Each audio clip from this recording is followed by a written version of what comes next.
Hi everyone, David here. Welcome back to the channel. Thanks for coming back for another video, or welcome if it's your first time. Thanks for joining us.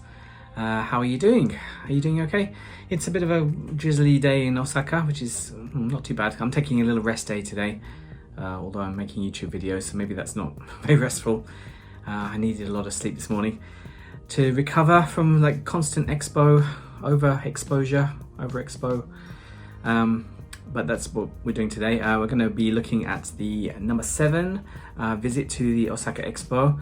7 times, but it was a lucky 7 because I got to see some more difficult pavilions to get into than I expected to do in one day. So I'm going to show you all about that. Here's my list. I can't memorize this stuff. First, we started off with Turkmenistan, which had had a long line recently. Then I moved on to this signature pavilion, Journey of Life Anima, which I had to reserve 3 days before. India has opened now, a little bit late, but we're here. Then the Iida group collaboration with Osaka Metropolitan University. Another signature pavilion, Earth Mart, which I managed to get, was that the 1 week before one? I'm not sure. Then I got the signature pavilion Dialogue Theatre as well, which was a nice surprise because I didn't have to wait for it. I didn't have to make a reservation. Very lucky get. Then the rest of them are countries. We've got Saudi Arabia, Australia, Spain, and finally the big one, Italy and the Holy See of Vatican. I didn't expect I was going to get there, but luck was smiling down on me last time, so let's check all those out. I'm going to do my little narration thing and talk about it at the end. So hope you enjoy the show. Hope he's going to enjoy it too, and I'll see you on the other side. Oh, before I do that, like this video, subscribe to the channel, leave a comment or a question, share this channel, give me a super like if you love it, and you can join one of my membership level things too. So I'm gonna see you on the other side, okay? Alright, here we are back again, Yumeshima Station, enjoying the crowds. This is a 10 o'clock entry, but I got here about 9:25, I think. Managed a very quick entry, very pleased about that. And while it was quiet, I managed to dive into Turkmenistan's pavilion. A very glamorous looking building. You can see the president over there. There's a very large immersive theatre with some, is it The Simpsons? No, it's Turkmenistan. Extolling the virtues of their wonderful country and their horses as well. Dogs apparently too, they're pretty special and they're kind of interesting capital city. Elsewhere upstairs there's a kind of display museum area, so you can see little virtual Turkmenistan people. What do you call those, Turkmen? There are arts and crafts as well, some nice tapestries, some clothing as well,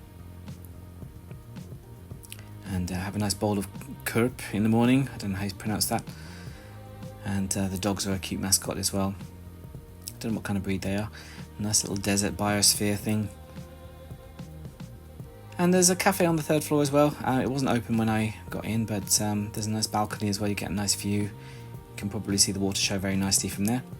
Speaking of which, I had a moment to myself, so I watched the afternoon water show and cryptid sighting. No, actually it's Myaku over there, who is entertaining the troops. My first reservation of the day was to the live Earth journey. Bit of a mysterious one inside, lots of projections onto various hanging screens. You had to jump at the same time too to splash the water everywhere. Very interactive, well, not very interactive, but that was interesting. Then the whole world falls apart and we end up in a kind of predator hellscape. Eyes all around you. Don't open that trapdoor though, because there's a big terrifying mouth waiting for you. All the predators are coming to get you. A little bit abstract and strange, but another one of those journeys of, well, it was called Journey of Life, fair enough. We get to see the cells dividing. Is that mitosis or meiosis? I forgot. And eventually you can spawn these little doodads. And they've got lots more friends to come with them as well. They're popping up like mushrooms. I feel like I'm playing Tsum Tsum. And you can jump up and down as well to bounce all the little dudes.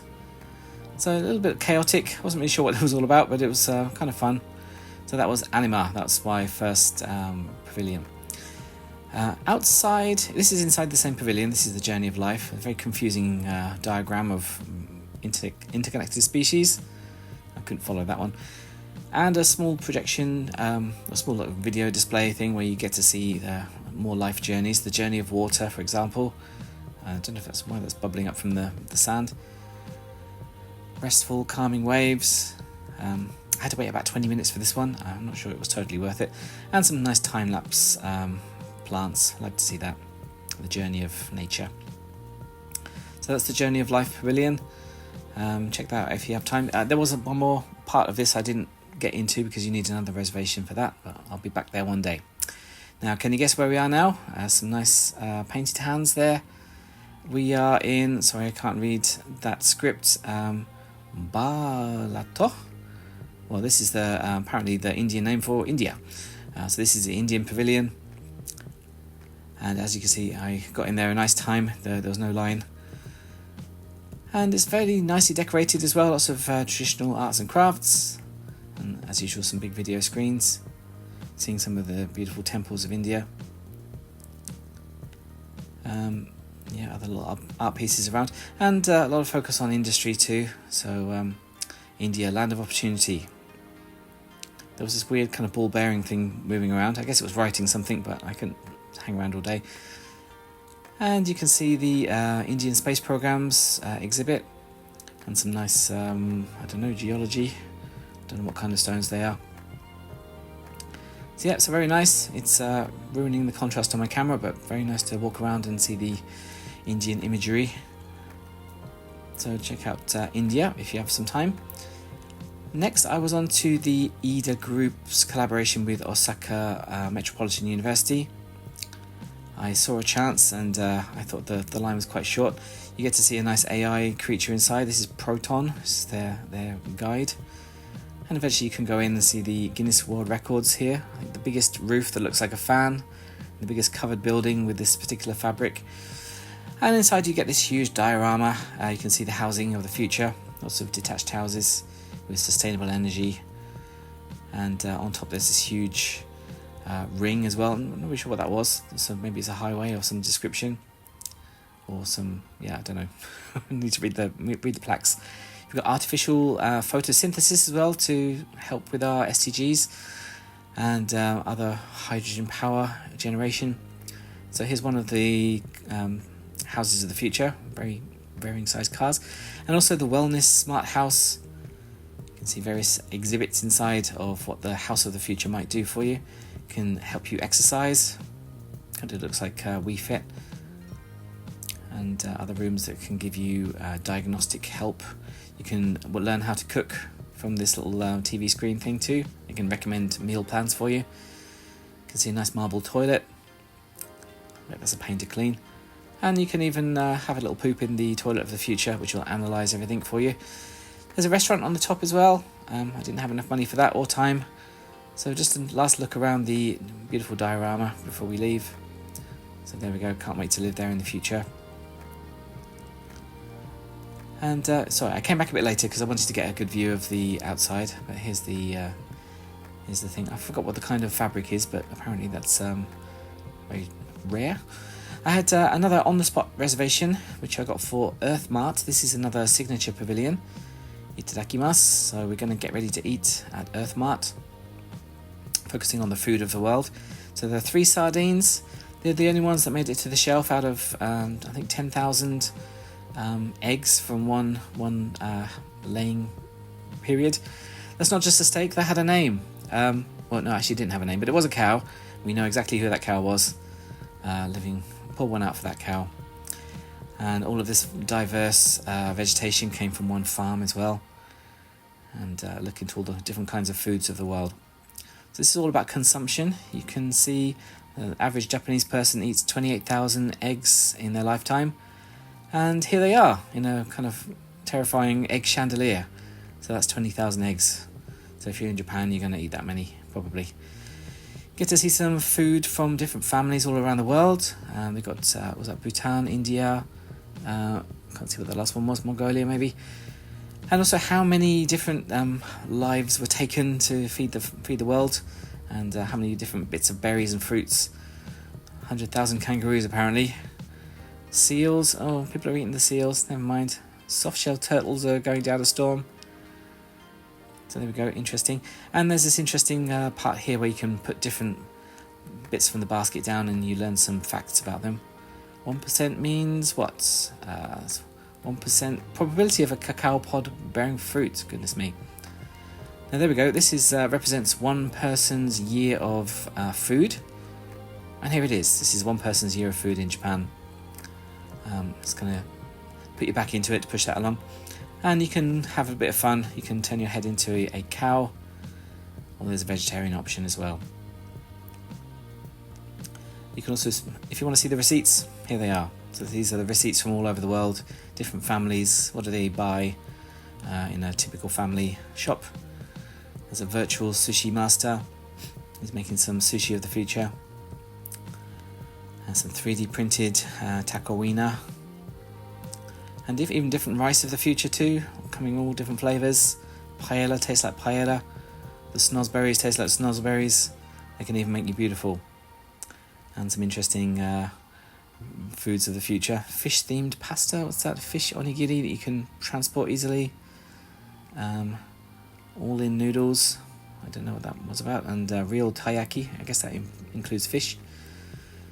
You can even record, or someone who's good at cooking can record their cooking, and you can play it back and follow them to make the perfect recipe. Kids have designed a lot of food as well, so you can see their ideas, but also lots of innovative food designs. It's kind of interesting to look at all these. Yeah, you can see all different foods, different shapes and sizes, different packaging. And these are the raw materials we've got to work with. I really liked some of these. For example, this pickled plum pouch, which looks like a little sour mouth. That was adorable. And our sponsors here helping us. Looks like a little temple. You can write a little Emma tablet to think about your wish for the future. And then finally you get to see some little interactive, well, not really, projection presentation about the power of food and sharing space on the world table.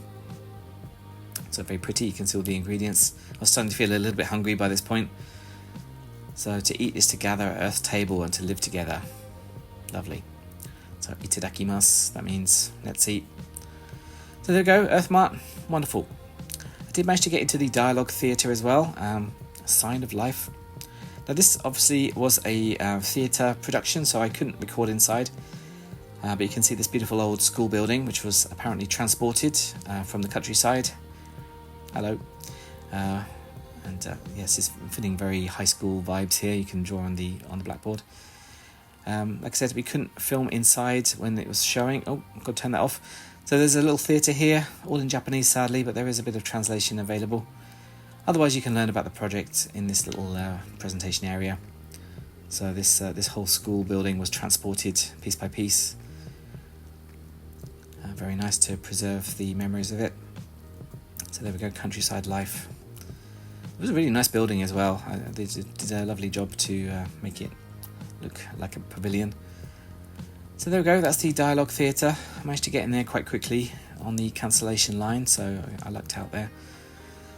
So now we're off. We've got the Utage mini pavilion as well. It's not really a pavilion, but it's a food area. You can take some classes on the top. You can learn how to make okonomiyaki, or make some noodles too. I saw some people chopping up the noodles in the back, and you can eat them as well, happily. There's a robot arm, which seems a little bit unnecessary. I've seen these little remote-controlled serving droid things before. But downstairs, of course, you can get some food. You can see some panda sushi, I'm not sure what that is, and some various Kansai food and special edition things. There's even some little games courtesy of Sushi Store. Now on the way now to Saudi Arabia. We had quite a long line, but it did move very quickly. And into the valley, there we go, Saudi Arabia at the top. So you've got the Ask Me Anything corner. You can ask about Saudi life. And you can get interested in the calligraphy of the Arabic alphabet.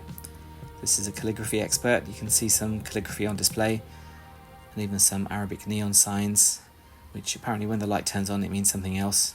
I forgot what that meant. You can see some Saudi dance styles as well. as well as some presentations about the desert oases. So very nice to learn about the nature. Yeah, Saudi Arabia is not the place you associate with sea life, but apparently they do have a turtle rehabilitation program. There's poor alcoholic turtles, and there's sports prowess as well. Also the insane mega projects they're up to for the architecture side of things. Okay, can you guess what it is yet? Yeah, this is Australia. We made it to Australia finally. This is a nice emu. Lovely, it's looking a bit dry, need a bit of moisturiser. Lovely sort of jungle bush scene inside. Of course you need some animals in there too, so there's a little koala climbing up there. Very cute. And a little waterfall going on too, it's a nice humid atmosphere. And inside you can see some of the stars of the southern sky and the constellations they make. I'm not sure what this was, is that an emu or some kind of bird? I'm not a bird scientist, sadly. And then finally a little LED theatre where you can see the different environments of Australia. You can see Moana's grandma. Don't sue them, please. And going to the deep sea and just enjoying the waves calmly splashing over us. I feel like we had some waves already in the signature place, but whatever. And finally going through space, there's Saturn, there's Jupiter on the way too. I think I can see Uranus. No, it's the Earth. Okay, back to Australia. It's not very scientifically accurate, but whatever. And finally, watch out for shark attacks, of course. But don't worry, it's probably the spirit of your great-grandfather or something. I'm not sure. But yeah, enjoy the Australian Pavilion. Outside they've got a little concert area, which would be quite nice, but I didn't see anyone performing at this moment. Off to sunny Spain, Viva España. So I took advantage of the quiet moment to get in quickly. So nice neon steps up here. I like the colours in this place. There was no line, but the line system was still alive and kicking. We were slaloming around there.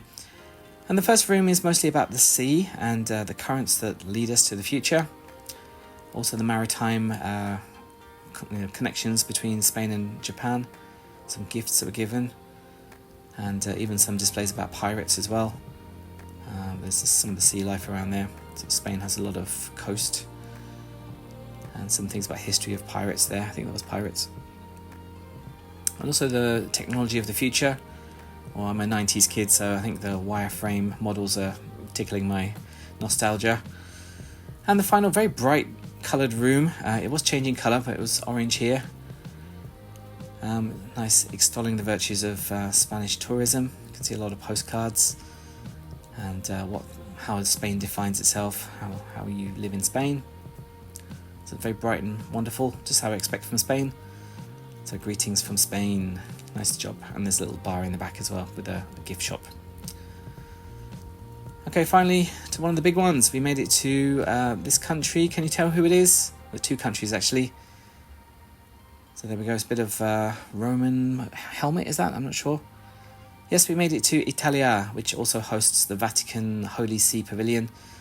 And colossal pavilion it is too. So you can see their little Expo mascot just for the occasion. And Colosseum model was suitably colossal, lovely, very impressive. I like the tricolour colours as well. And you get to see some theatre display about technology, how art has influenced life. There we go, about Italian life and their values. And finally, the very cool ending to that, where it opens into this big main display space. So there we go, on the way, this big submarine on the back. You can see artworks here. See displays about technology. There's some very ancient art as well. Wonderful displays everywhere. You've got these ceramic hearts, which are very slightly different, all of them. But when you take pictures of them very quickly, you can animate them. Unbelievable ceramic animation. That's really impressive. You can see a very original 2nd century statue of Atlas, which apparently weighs 2 tons. That's the real thing. You can see a Raphael statue. Is that Jesus? I'm not sure. But he's got his cross. He's looking cross. I'm not sure what this one was, another original painting. And the torches for the upcoming Winter Olympics coming to Milan. And there's a plane model on the top as well, I think one of the original planes. The Vatican area had an original Caravaggio painting as well. Otherwise, going through there, you can see some of arts and crafts from Italy, the fabrics and the designs. And finally, an original codex from Leonardo da Vinci. I just had enough time to get a quick glimpse of these original documents from the Grand Master himself. And some designs for sofas and things, maybe not so grand, but very nice all the same. And some nice beadwork there. And of course Ferrari is a famous technology from Italy. And finally we made it up to the roof, which I was quite excited about. It was drizzling a little bit, but a lovely view from this roof garden. Very nice, lit up at night. A little bit of a maze feeling to it. You can see something about bees. And otherwise just kind of get lost in the kind of tense electronic music. There's a few sculptures out here, giant, is that a cabbage? I'm not sure. And you can take a glimpse of the water show in the back there too. Speaking of which, I had a bit of a sneaky peek over there. I'm going to see this properly once they've got rid of the bacteria. And there we go, that's the Under the Midnight Rainbow show. So there we go, thank you for watching another episode of this. I'm going to hand over to myself, and thanks for sticking around. Right, okay, thank you for watching all the way to the end. Did you enjoy day 7 of our trip to the expo? I'm starting to make a bit of progress now. I'm getting through a lot of the reservation pavilions, and also, yeah, just generally the numbers are going. I think I'm about 2/3 of the way through, maybe. My passport is filling up, so I wonder how many more visits I need to do the whole lot. I think I have to do a victory lap at the end too, to see some of the ones I didn't spend enough time in or I want to see again. So what did you think? Let's go through the list. So Turkmenistan was like a lucky get, really. Oh yeah, so I did book a 10 o'clock entry. It's quite difficult to get 9 o'clock these days unless you book really far in advance. Unbelievably, I managed to get through the door at 10 o'clock, which I've never done so far. There's always been a kind of 20-minute waiting time to get in, so I don't know if they're changing something or they're... it's getting hard to get in at 9 o'clock, so I wonder if they've reduced the number of people who can book 9 o'clock. So that means those people are getting through quickly, and then the 10 o'clock people can get in more smoothly. So if so, then I appreciate that. I had a good run getting in. So Turkmenistan was mostly unguarded, so there wasn't a long line outside that. A little bit, I don't know, what can I say? I don't want to say propaganda, but well, maybe I do. It was very laying it on a bit thick about Turkmenistan. Beautiful pavilion though, very large as well. It must be a nice place to go for the water show as well, on the roof cafe. But yeah, interesting. The signature pavilion Journey of Life Anima. I did one, I think maybe in day 6. I did the Dynamic Equilibrium of Life. There's similar vibes to that, kind of interesting technological idea, but I felt a little bit what happened by the end. It was interesting, a little bit baffling. I wasn't really sure what the story was. They just kind of march you into the room and then march you out again. So there is a second area of that which you do need a reservation for as well. I don't know what that's called. I have to check that one, but if I have some time, I'm gonna check that out. Yakimeki's on the way out. I'll just sit like this, like a pirate. Then India, I'd heard disappointing things about it, but it wasn't too bad. It was very expensively done. It looks very flash, and some nice artwork around it. The only thing is that they have all the nice decorations, and then the actual displays are mostly about industry, which was a bit of a mismatch, I think. And of course, industry is not as interesting as history, in like if you're showing bits of art anyway. So yeah, interesting. Get in there if there's a short line. They closed the pavilion, closed the entrance for people lining up, and I just happened to be going past when it opened again, so I got kind of swept in. Next, the Iida Group and Osaka Metropolitan University. That was really interesting. I no idea what it was from the outside. There's this big kind of red structure with this vaguely Japanese pattern on it.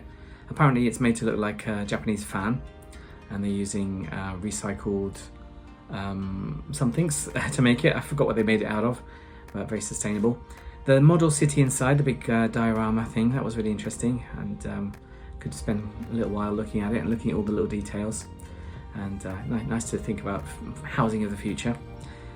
Then I got, oh yeah, the signature pavilion, Earth Mart, that was next. I actually got that as an on-the-day reservation, so I was very happy to get one. That was really good. I spent about an hour inside there. It was a lot of content to look at, and it was very interesting. Especially the big room where you can see how much food gets eaten every year, and what food gets eaten by different families around the world. That was kind of interesting. It made a kind of human aspect, and yeah, there's lots of interesting things I picked up. The little weighing scale thing was interesting too. Yeah, and I kind of got interested by the future design of food as well. So definitely take a look in Earth Mart. I recommend that for everybody. It's kind of fun for kids as well. There's a lot of interactive stuff they can do. Then, yeah, by complete luck, I managed to get into Signature Pavilion Dialogue Theatre as well. I've been eyeing up this building for a long time. It's a very kind of nice, old-fashioned country-looking building. Look a bit Scandinavian, more Scandinavian than the Nordic Pavilion. I asked the lady if this is reservations only. She said, yeah, it is, but there's a cancellation line. So if some people cancel and they're under capacity, then you can get let in. So I said, oh, okay, where's that? When does that start? And she said, oh, well, you can just go in now. So I went straight in. I didn't need a reservation at all. So I really got lucky there. As for the contents, it's a little bit difficult for foreigners, I think. I think he's really going now. They gave me an app, like a QR code to scan, and it gave me kind of live translation of their little speech thing. But it wasn't live. It had a massive delay. I think it was skipping out a lot of steps as well, so I don't really know how that was working. And also they told you to not use your smartphone inside the theatre, so I felt a little bit awkward, like I'm discreetly trying to use my phone for the translation. Yeah, I wasn't sure what it was about. Maybe if you understand Japanese, it's a bit more interesting. I did like the building though, and the story downstairs where it's an old schoolhouse from a country town where they had to close it down because there weren't enough kids. So they've just transplanted the whole school building. That was very nice, rustic building. Yeah, so check that out if you get the chance. Saudi Arabia, we've been looking forward to this. It's been advertised quite a lot. I think some of the posters made it look like there was a roller coaster inside, but there wasn't. It was just displays. It was a nice space.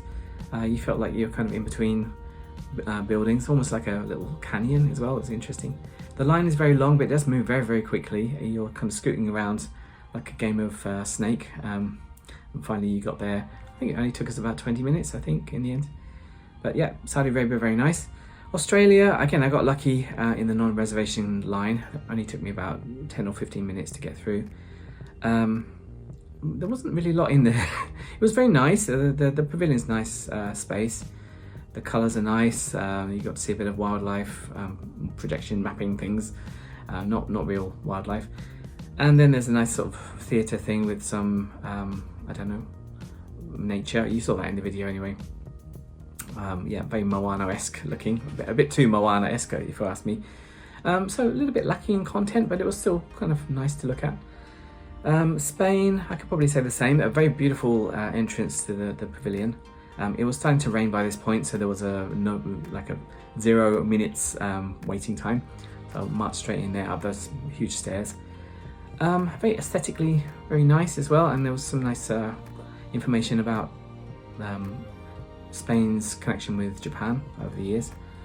So yeah, check that out if you want to go to España.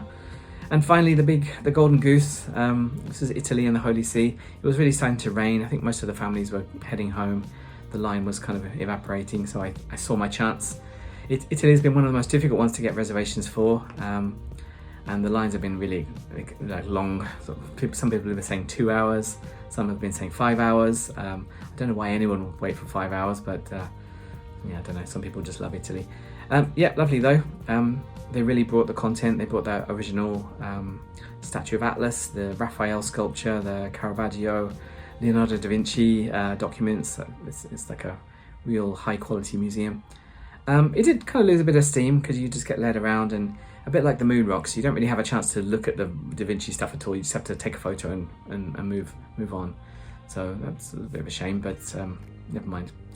And it was mandatory as well, as far as I know. I don't think you could avoid that line, so maybe they could make it optional. It might move a bit quicker or move a bit slower so you can have more time to enjoy it. Yeah, but wonderful. The guide in there was a really nice guy. He really helped me out. He explained everything to me, really helpful, and the garden on top was really good too. Again, it was slow drizzling a little bit with this kind of intense electronic music while we were walking around. It was yeah, very intense. It was very exciting. So definitely check out Italy and the Holy See if you have a chance. You might not have a chance, but if you can, yeah, see your opportunity, go for it. Especially rainy evenings, give it a try. There was a little backdoor way to reserve it through the Italy Expo app, but as far as I know, I think that's fully booked now, so I don't think that's allowed anymore. So there we go. I think my highlights of the day were the Earth Mart. That was really good.